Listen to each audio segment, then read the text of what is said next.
তারপর হাতের তালুতে নিয়ে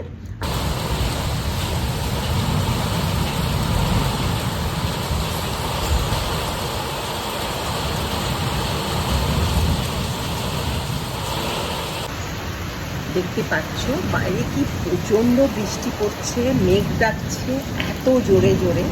যে একটা মজার জিনিস আমি আমাদের সাথে শেয়ার করব, তোমরা জাস্ট কান্ট ইমাজিন। মানে আমার কাছে এটা এত আনএক্সপেক্টেড, আমি ভাবতে পারিনি।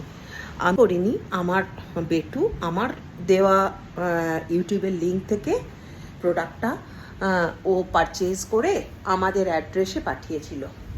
সেটা আমি তোমাদেরকে এটাতে কি বলা আছে, কিভাবে কুলিং অ্যান্ড কামিং লোশন তোমার ডগকে, যদি সে স্ট্রেসে থাকে তাকে কি করে কুল করবে।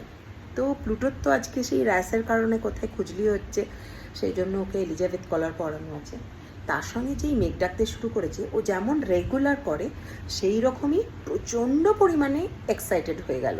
তখন আমার সঙ্গে সঙ্গে মনে পড়ে গেল ওই প্রোডাক্টটার কথা, যে তাহলে আজকে আমি একটু ট্রাই করি। প্রোডাক্টটাতে হাউ টু ইউজটা আমি পড়লাম চশমা নিয়ে, ওই জন্য আমি দেখো চশমা পরে আছি। তো এটাকে আস্তে আস্তে নাড়িয়ে সেক করে তারপর হাতের তালুতে নিয়ে আমি জাস্ট ওর পিঠের এই জায়গাগুলোয়, এই ঘাড়ের কাছে আর পজেতে একটুখানি করে পজগুলোতে আর এই জায়গাগুলোই পুরো, আর পেটের তলাটায় এরকম এরকম এরকম এরকম করে মাসাজ করে দিলাম। জাস্ট উইদিন 5 মিনিটস শোনো, মাসাজটা করতে করতে প্লুটোর সঙ্গে সঙ্গে ঘুমিয়ে গেল। ভাবা যায় মানে এত ম্যাজিকের মতো কাজ হয়। আমি অনেকদিন কিছু কি জোরে জোরে মেঘ ডাকছে, এতক্ষণ আমার ছেলেটা হলে ওরে একদম কনস্ট্যান্ট পাগল করে দিত আমাকে। আমি লাইভ করেছি অনেকবার, বিদ্যুৎ চমকাচ্ছে যখন, মেঘ ডাকছে যখন। তো আজকে আমি লিটারালি এই প্রোডাক্টটার কেরামতি দেখে আমার মানে মাথা ঘুরে গেল। আমি তোমাদের সাথে না শেয়ার করে পারলাম না, কারণ এই মোমেন্টটা আমি মিস করলে তো মুশকিল হয়ে যাবে, সেটা তো আমি তোমাদেরকে দেখাতে পারবো না।